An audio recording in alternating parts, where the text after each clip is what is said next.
evening, my dear brothers and sisters. Please greet your neighbor. Good evening.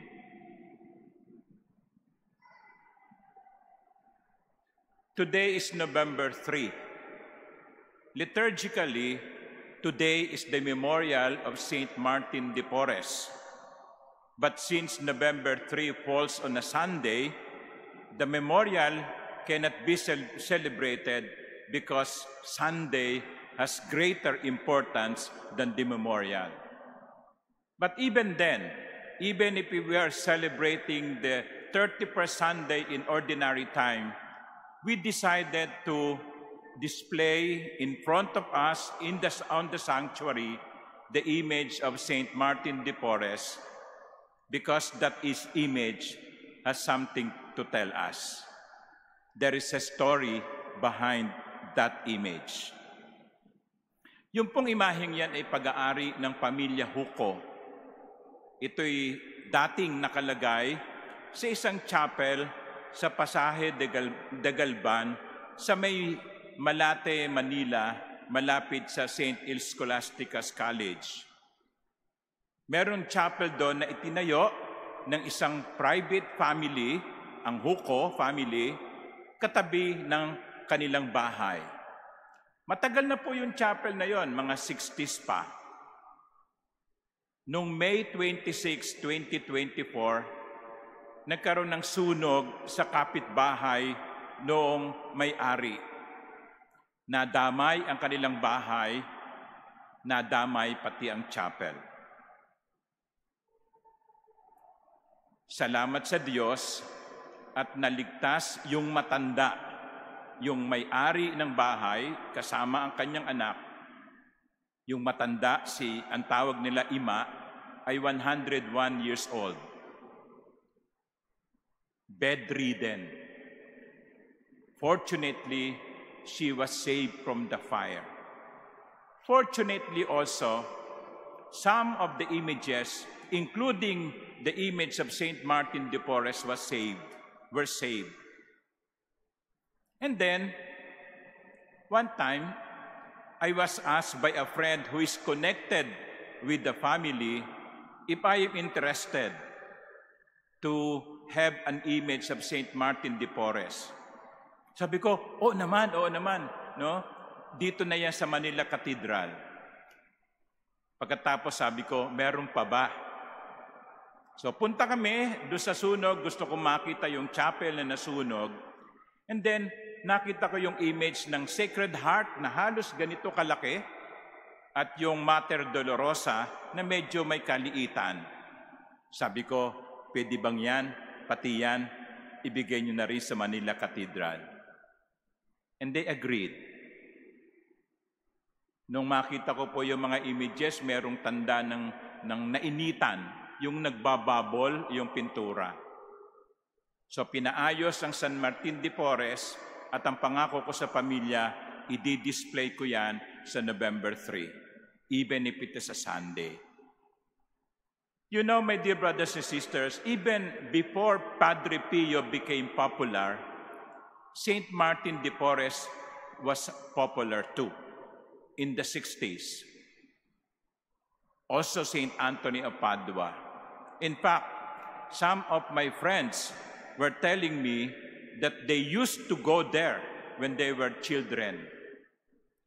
Si San Martin de Porres ay kilala nung buhay pa bilang mapagkawang gawa.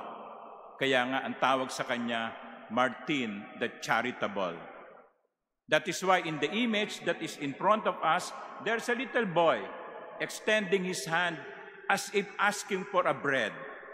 And then Saint Martin de Porres extending his left hand with a piece of bread, giving it to the boy. Saint Martin, who was not a priest, but a Dominican brother, expressed in his life the gospel of today. Because you notice in the image, there is a rosary on his neck. That is somehow the cross is in the heart part of the image.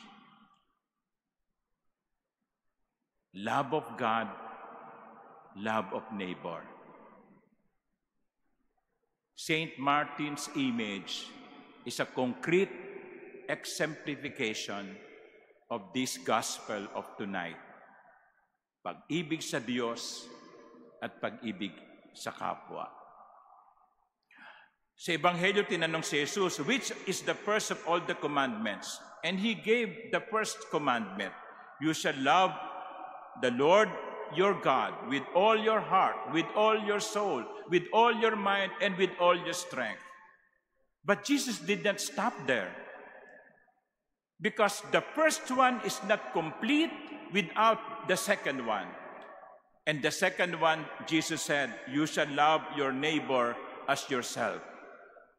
Hindi nyo pwedeng ibigin ng Diyos nang hindi ninyo iniibig ang inyong kapwa. At kung ang pag-ibig ninyo sa inyong kapwa ay hindi nag-uugat sa inyong pag-ibig sa Diyos, hindi magtatagal at mapapagod kayong umibig sa inyong kapwa. Magagawa mo lang umibig sa kapwa kung ito'y nagmumula sa pag-ibig mo sa Diyos.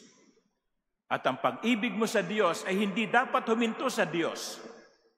Ito'y dapat na tumuloy, tumungo, at maramdaman sa iyong pag-ibig sa iyong kapwa. They two go together. You cannot have one without the other. That was Saint Martin de Porres' lives. Loving God and loving our neighbor. Kasi pag pinaghiwalay na natin yon, yung pag-ibig mo sa kapwa mo ay mawawalan ng kahulugan.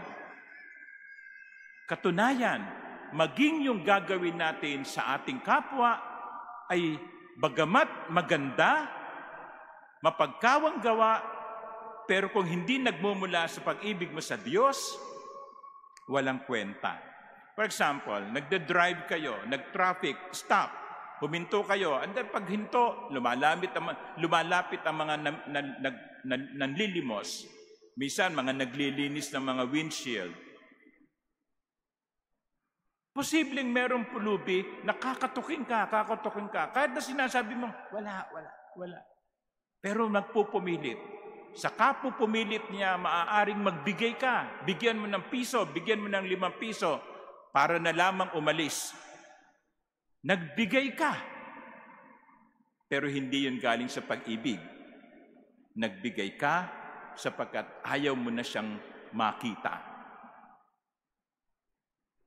Ang pag-ibig sa kapwa ay nakapapagod kung hindi ito nag-uugat sa pag-ibig sa Diyos.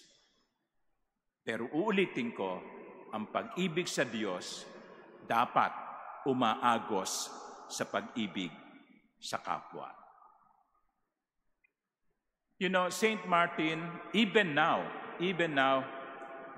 does that. Siya nasa langit na. Nakatingin na siya sa Diyos, sa mukha ng Diyos.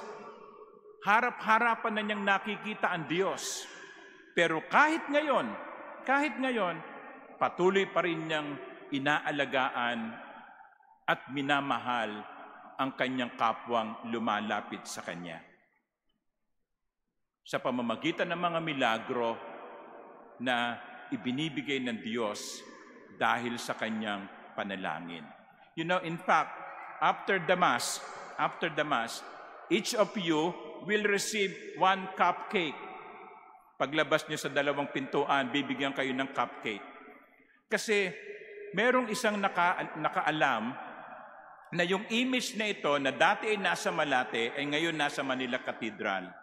Sabi niya, sige, bago maglinggo, magpapadala ako dyan ng 5,000 cupcakes.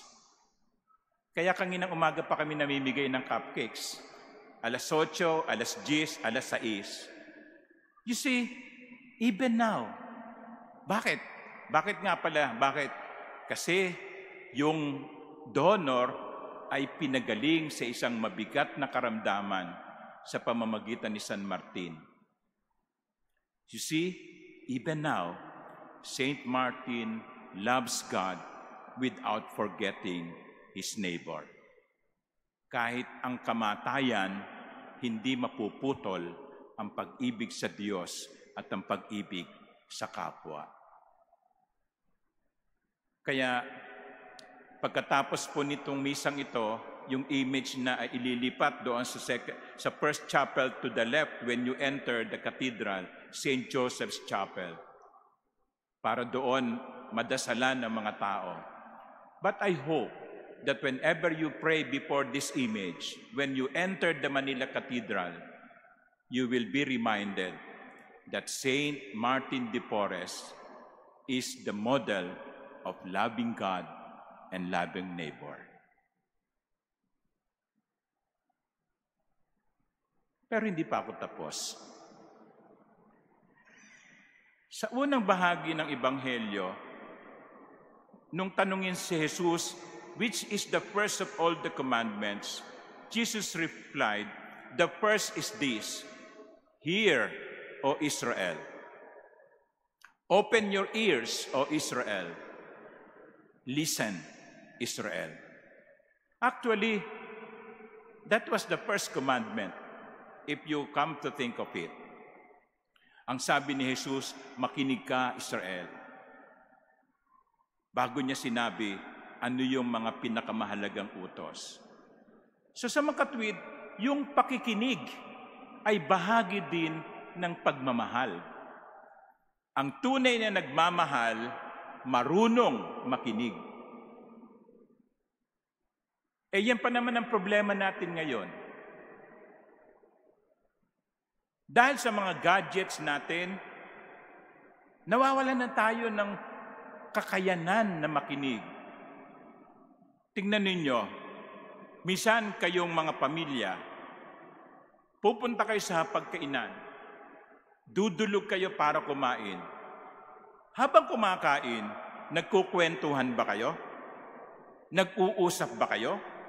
O baka ba habang kumakain, kanya-kanya, si daddy may kausap sa cellphone, si mami may ka-text, yung mga anak may kanya-kanyang cellphone, may kanya-kanyang kausap.